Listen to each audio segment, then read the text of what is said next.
關於廣州巴士集團要大規模更換公交車嘅招標結果呢，就已經係出嚟㗎啦。首先最意外嘅呢，就係之前想公布嘅嗰款廣汽日野金旅北極星呢，係冇入到選嘅，反而佢係各自包含咗5個標包，而且5個裏面呢，都係各有亮點嘅。首先就係標包1，就係數量最多同埋最重磅嘅371部8.5米嘅宇通純電動客車，佢嘅中標總價係275,200,007,500蚊嘅。咁拉平均落嚟呢，就係每台嘅單價為74,1,800蚊嘅。咁啊講真，我個人覺得呢個價格呢係有啲偏低嘅，因為參考一下隔離深圳巴士集團今年採購嘅188台同樣係8.5米嘅南京金龍呢，佢哋嘅均價係去到94萬嘅。咁啊據聞今次呢，集團要求採購嘅車輛必須係1級踏板同埋零後緣嘅佈局嚟嘅。咁呢371台新車入邊呢，估計就只能夠選擇宇通最近比較流行嗰隻 EVA 啦。雖然話佢74萬單價偏低嘅機率唔係好大嚇，但係個人都係希望可以選裝天津同款嘅宇威造型嘅。咁標包2呢，就係110台嘅8.5米吉利四川商用車嘅，就係而家各大城市都喺度跑嘅吉利遠程牌公交車。而且呢，呢一批可以話係第一批正式大規模登陸廣州市區嘅吉利遠程公交車嚟嘅。佢哋嘅中標總價呢，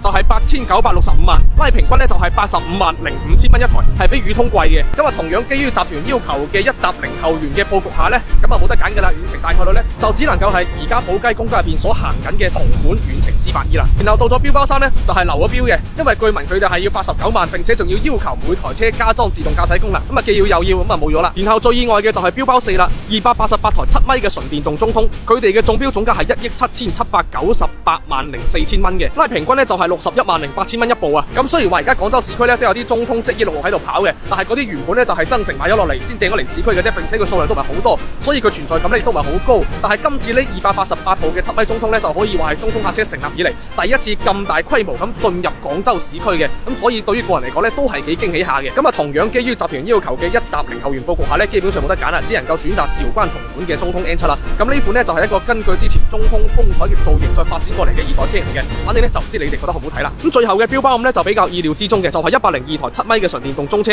佢哋嘅中標總價為7,242萬，拉平均呢，就係每台71萬嘅。咁啊關於呢個價格呢個要求呢，就基本上冇咩得講噶啦，就只能夠選擇嗰個鯨魚面嘅仿生美學設計嘅中車 C07啦。咁啊基本上就係煙台公交同款嘅零後緣設計嚟嘅。咁基本上睇完呢5個開標結果呢，就真係有驚又有喜啊！因為之前好多未大規模進入過廣州市區嘅廠家同埋車型呢，我哋即將都可以喺路上見到佢哋噶啦。同埋今次嘅購車計劃呢，亦都意味住廣州公交就正式邁入咗車輛小型化嘅時代。咁所以對於接落嚟嘅廣州公交，你期唔期待呢？